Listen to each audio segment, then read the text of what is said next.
You're watching Public Affairs. Berkowitz is my name and politics is our game. And we will be doing politics this evening because we have as our guest Alderman Toni Preckwinkle. She is from the 4th Ward in Chicago. More importantly, perhaps, that she is the alderman from the 4th Ward. She is now a candidate in the Democratic primary for Cook County Board President. That primary is on February 2, 2010, but she started running, or at least thinking about it, at the beginning of the year, right? Sure enough. All right, so Alderman Preckwinkle, this is her 18th year as the alderman. She made a bit of a, well, I'd say it was somewhat bit of a splash when you ran against Timothy Evans in 1991 and beat him, right? Well, actually, that was my third try. Your third try? I ran for office in '83 and got into a runoff and lost. I ran in '87, got overwhelmed, and in 1991 in a runoff election, I won by 109 votes. And so, you know, the third time is the charm? That's it. That's the saying? Now you want the first time to be the charm for running for Cook County Board President? I hope and pray. Todd Strozier, he's a friend. He's somebody you supported in the past, right? That's right. You said he's a decent guy? He's a very decent guy. But you said he's the wrong guy for this position, right? That's what I think. What's wrong about Todd Strozier for Cook County Board President? There are two things that government has to do. One is that it has to provide quality services, and the other is that it has to do that as effectively and efficiently as possible. And I'm not sure there are many people in Cook County who agree that we're both providing good services and doing that effectively and efficiently. We've kind of fallen down on both sides of the equation. Did you support Todd when he ran in the general election for Cook County Board President in 2006? Supported him strongly. And so would you say you're disappointed? Yeah, I think that's a fair assessment. What is it? What do you think was going to happen that didn't happen? I mean, I heard the generalities about efficiency and all that, but you know, the Cook County, the increase in the sales tax for Cook County Board. Well, let me start earlier. I was on one of Todd's transition teams. We looked at the juvenile justice system, worked very hard at it. There were a couple dozen of us. We began in November, and by mid-January, we were getting ready to complete our report. He had transition teams in a number of subject areas. Ours, as I said, was juvenile justice. And he announced that he was going to turn the Juvenile Justice Center over to the Chief Judge, Timothy Evans. Tim Evans, yeah. And without informing anybody who had been on the transition team, including its chair. So we had spent 2 months working hard, trying to figure out best practices across the country to provide him with advice to go forward. And as I said, without informing us, he decided that he was going to turn it over to the chief judge, just kind of take it off the plate of the county board president, which may have been the best decision to make, but it didn't seem to me to reflect the kind of careful thought and research that went into our own work on the transition team. So it was a little unfathomable. And it didn't get better, did it, when under Timothy Evans, did it? I think it's still troubled. Is it in receivership now, or is it under Timothy Evans? It's under Timothy Evans, but I think that this is a real problem for county government. Running a juvenile justice center is a critical function. These are very troubled kids, high-risk kids, and we need to provide them with the best possible care and supervision, and I don't think that's where we are. Okay, so that's the temporary juvenile detention center. And Yeah. you're troubled with that, what you had done and what Todd did. What else since 2006? Well, let me give you another example, starting from the very beginning. There was an environmental transition team as well, and I heard from one of the members that they went in to give him a report, and he just sort of thanked them kindly and put it on the shelf. Now, my view is that transition teams are a good idea. They kind of give you a third-party look at government and at government functions and give you some thoughts about how to proceed in a new administration. But if you're not going to take any of their recommendations or not even look at them seriously, I think that's an indication that you're not really forward-looking. You're not really interested in making substantive change in county government. And that's what I think is needed. Well, is there a schism in the Democratic Party between the reformers and those who resist reform? No, I think that there's always been some tension in the party between those two. Sometimes we're called independent Democrats, sometimes progressive Democrats, but there's always been, going back to the days of Harold Washington and before, as I said, some tension in the party around those kinds of... Well, was Forrest Claypool a reformer? Was he part of that on the other side of the regular Democratic Party? Or was he on both? Well, I knew Forrest Claypool best as chief of staff to the mayor and then the mayor's park district superintendent. And in neither of those functions would I describe him as a reformer. So his later Did he carrying that mantle, I thought was interesting. Well, and he would say in the park department he reformed that and he cleaned it up. He got rid of people who weren't performing. I think Forrest would say that. Do you think he's right about that? Well, I think is that reform? I think that was a very mixed blessing. I mean, one of the things he did was institute fees for everything. Now, and they're not the same in every park across the city. They somewhat reflect the socioeconomic character of the communities that the parks are in. But the parks were always a free resource for parents and for low-income and working family communities. And they ceased to be that. And I'm not sure that that isn't, I think that's a mixed blessing, let's put it that way. And furthermore, Forrest Claypool and I had a little falling out because he wanted me to support a new park that we had that was proposed for 12th Street, and I came to show him my park. I asked him to come to my park at 31st Street in the lake and said, okay, here's my lakefront going from 31st to 55th. It's all riprap, which is a fancy word for rubble.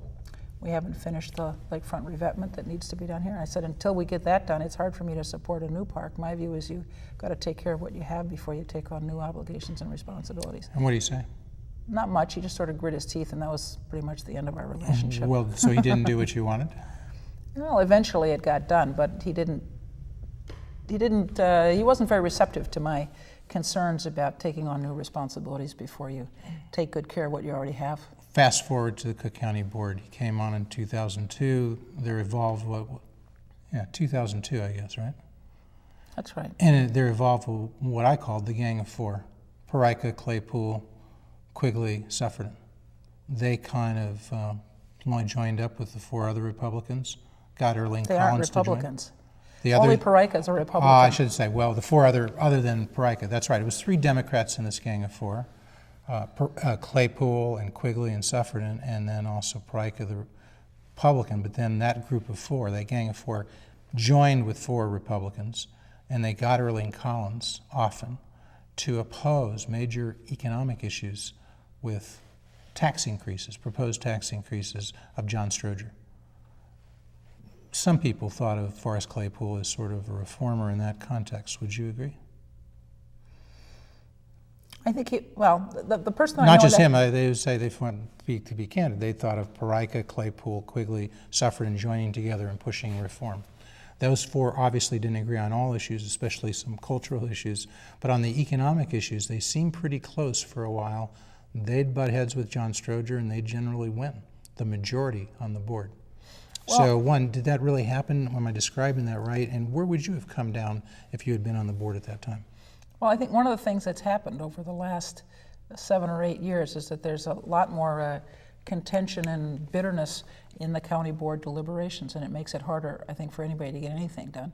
Of those people, the one I know best really is Larry Suffredin, and I often found him to be sort of a liaison or a mediator between some of those folks and others on the county board, and I think that's a useful function. So do you identify more with Larry Suffredin, say, than with either Mike Quigley or Forrest Claypool? Well, in fairness, I ought to say that I really know him well. He and I go back before either of us were elected officials. So of the folks on the county board that were in that faction, as you described it, the person I know best is Commissioner Suffredin. Well, Suffredin ended up given the vote that was necessary to get the increase in the sales tax. Gave it to Todd Stroger. Essentially, he says, in exchange for the independent board that would run the health bureau. Did I get that right? That's right. And the independent health board is 1.5 years into its 3-year probationary or experimental lifespan. I've talked to several members of that independent governing board, and their unanimous view is that we ought to continue that independent governance that gives day-to-day control over our hospitals and clinics to this independent governing board. Who says that? Well, You said, is it the board that's saying that now, or the Cook County Board, or the health bureau? I've talked to members of the independent governing board. They want to continue it. Yeah, they think it's a good idea, and it puts the healthcare system one step removed from some of the patronage and other problems that the county has faced. Let's put it that way. And if you were president of the board, would you see it the same way? I think it's scheduled to sunset in 2011. If you won the Cook County Board presidency, both the primary and the general election, you are now president. You could have a lot of say over the Health I Bureau. would recommend to the other commissioners that it be made permanent. Keep it independent. Right. Keep that board independent. And you have to remember that the board appoints the members and then approves their budget. So it's quasi-independent, but I think it's a good step in terms of professional management of our health and hospitals, healthcare clinics and hospitals. On that tax increase, if you were on the Cook County board at that time, would you have voted against the increase in the county sales tax? Well, it's hard for me to know. You know, one of the things that happened in the last 6 months is I asked a friend who's been in city government at the budget office to look at the county budget, and his basic view was that this is all smoke and mirrors. They make up their budget on the basis of the previous year's budget, not on the basis of the previous year's actual expenses and revenue. And his view was you're going to have to go in there with a blank sheet of paper and try to figure it out. So it's real unclear to me whether the tax was needed and whether or not the present repeal efforts are responsible. What I would pledge is to eliminate the penny increase over a 4-year period. Maybe we can do it sooner than that. But not to put yourself in a position where you're in a terrible budget crisis as the city of Chicago is now or the state is. So you want to do this responsibly. I think rolling back is what you have to do, but you want to do it in a way that doesn't leave you in a terrible economic bind. Well, we're taping this on June 28th, and my understanding is in the next week or two, the county board is going to get a compromise motion to repeal half of the 1 penny increase in the sales tax. If that happens, and if you were there on the board then, would you support that?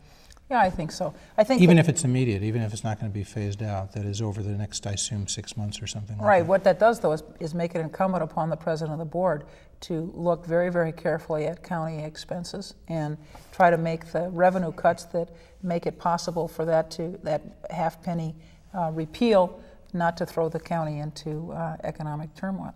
And as I said, I sit in a body now where we passed a budget in November and we've gotten to June and we're facing layoffs and budget cuts because our revenue projections haven't met the realities of the terrible economic times we're in. So I think you have to be very careful about this. You don't want to put yourself in the position that the city or the state is much worse, of course, than the city, but the city or state are in where you don't have the revenues to operate government, and you're looking at the state's instances and cutting back social services 50%. And we're going to do what we're going to do throughout the show, remainder of the show, go back and forth between city and county issues. So you raise the city issue, you raise the city budget concerns, revenue concerns, and now the mayor appears to have committed Chicago to cover any losses in 2016 for the Olympic, if in fact Chicago gets the Olympics, right? He's made that commitment.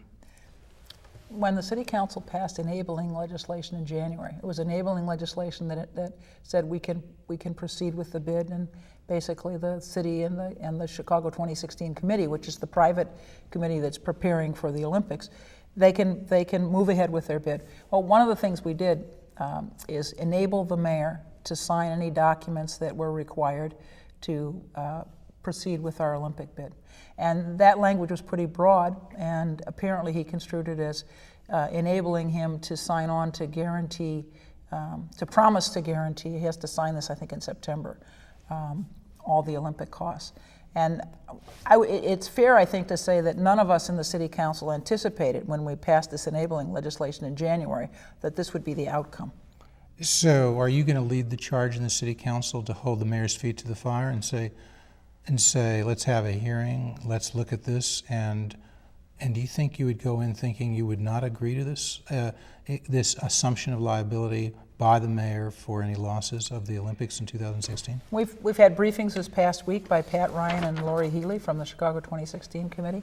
One of the things that they're doing is trying to put together a $500 million kind of cushion of insurance for cost overruns. This is the kind of thing, unfortunately, that a company like AIG would have done in the past, and AIG is unwinding. So where they're going to find the entity to provide them with $500 million insurance and at what cost, I'm not sure. But they committed to having hearings before the end of the summer on this issue to explain where they are and what the layers of financing will be. And I'm surely going to push for that. Are you going to push for a vote? Yeah, I think there has to be a vote. And if there is a vote, if the vote, based on what you know now, if you had a vote today, would you vote against the Olympics for Chicago in 2016? No, I can't say that. I don't know what they're going to come and tell us. I think. Did you vote, but you voted for it originally? Well, I've had several different votes. When it first came up, You voted for it before you voted against it? no. Okay. Actually, I voted against it before I voted for it. How's Okay, that? there you go. When they first came to us with $500 million in guarantees, I pointed out that they had been telling everybody for months that there would be no public dollars required. And then, a week before they had to submit their initial application, they tell us we're on the hook for $500 million. I wasn't happy about that and said so. Parking meters. Everybody's talking about parking meters in the city of Chicago. It's been privatized. The rates have gone high. People said that deal was put together very quickly. The city council had a chance to vote on that? Yes. You voted against it? Yes. But the great majority voted for it, right? I think the vote was 45 to 5 or something. That's pretty much the great majority. So is this symptomatic with Mayor Daley that things are thrown at you, little time, there's little opportunity for a group that's opposed to form a coalition maybe to stop it, and it goes through, people learn it's sort of a mess, and then it's too late? Is that happening more and more with Mayor Daley? Well, here's what I said at the time. This was back in December when we voted to lease the parking meters of the city for 75 years to a consortium that I think was led by Morgan Stanley. And what I said at the time was, this is the fourth of these asset sales that we've been asked to deal with: the Skyway, Midway Airport, the Millennium Park parking garages, and the parking meters. And in every instance, we were told that, that for whatever reason, we had to do this, just like this. And in every case, it was like a week or so that we had to look at it. The parking meters were a $1.15 billion deal for 75 years. Now, there's no way you could do an independent review and analysis of that magnitude of a deal in the time that we had. We didn't even see it. We were told about it Thursday. We got it in fact on Monday. We voted on it on Wednesday. And as I said, 5 of us, my colleague Leslie Hairston, Scott Wagisback, Ray Colon, Billy Ocasio, the 5 of us voted against it. Where was Sandy Jackson on that? We were the 5 votes against it. I'm not Where's sure. Bob Fioretti? He wasn't for. He wasn't against either. My point is, there was supposed to be a reform block. It seemed it was supposed to be 10, 12, 15. It doesn't seem to have happened. Where are the other reformers? Well, in the budget vote of 2007, there were 15 or 16 or 17 votes against it. That was when taxes were raised substantially. So I think that depends on the issue whether or not there are what I would call a significant number of negative votes. And in that instance, I think that the magnitude of the problems we were going to have with parking meters wasn't at all apparent at the time we voted in December. But it's turned out to be, at a lot of levels, a mess. Torture of criminal defendants in the city of Chicago by the Chicago police. Did Mayor Daley know about that when he was state's attorney? I have no idea what he knew. You should talk to him. But What's your opinion? Because you were saying you were running for alderman at that time. You were certainly involved in Chicago politics and public policy. What's your opinion? Did he know? Did he know torture was going on? I think that it's extremely unlikely that folks in the state's attorney's office, the hierarchy in the police department, public defenders, I think it was pretty widely known all up and down the criminal justice system. Right. Superintendent Brazek got a letter, that famous letter, he forwarded it on to the mayor. Has anybody in the city council ever said, we want a hearing on that issue, we want to know what the mayor knew, ask state's attorney, and we want to do something about it? Because people want to know, the reason why I'm raising this stuff, well, just answer that question and I'll tell you why I'm asking that. No, we had a hearing, we've had several hearings around the Burge cases, and they were all about the particular cases as we looked at settlement deals that were put forward. The reason I'm asking that is because you sort of say you're a reformer, right? Mm-hmm. And you've been at this for 18 years, you've been in the city council for 18 years. People might say, if you're going to go to the Cook County Board and if you're going to clean things up and if you're going to be the reformer that you seem to be suggesting Todd Stroger is not, where's the evidence you've been doing it in the city council? Because have you been taking on the mayor? I mean, is that the only definition of reform in your mind? That's not the only one, but isn't that a key one? Because if you're not willing to take on the mayor, you're going to be willing to take on the other forces when you're Cook County Board President that come at you that resist reform. Well, let me just talk about my record for a minute. I've worked very hard on affordable housing issues, including being the principal sponsor of an affordable housing ordinance that was introduced for the first time in 1998, in which we finally got some action on in 2007. So we worked for, 9 years to try to get something out of the city council on affordable housing. Very difficult.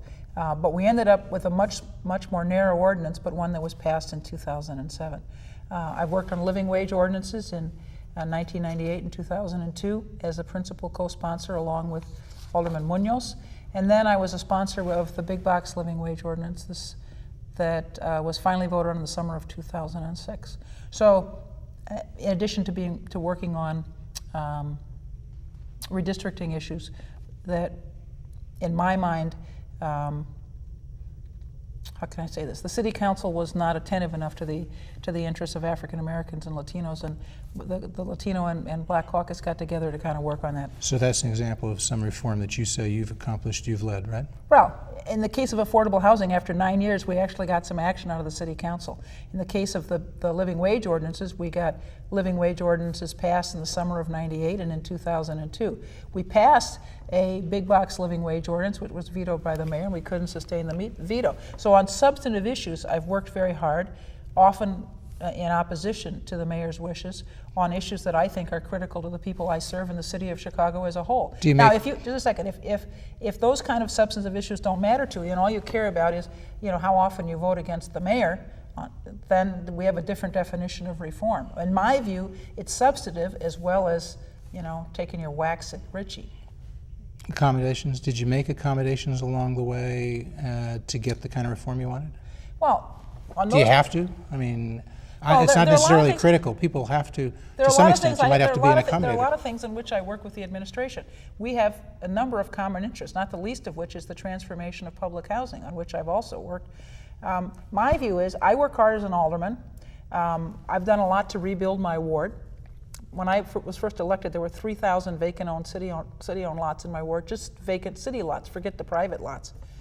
And almost all of those have been built on infill housing and CHA transformation. That's the plan to change public housing from very, very low-income communities entirely to mixed-income communities and mixed-income housing. Did you work with Toni Preckwinkle when you were doing that? Did you help him get projects? Did those projects lose money? Did you take money, campaign contributions, take money legally from Toni Preckwinkle, and do you regret it now? Well, you have to understand that when I was elected in 1991, Toni Preckwinkle had done a number of projects in my ward and had others planned.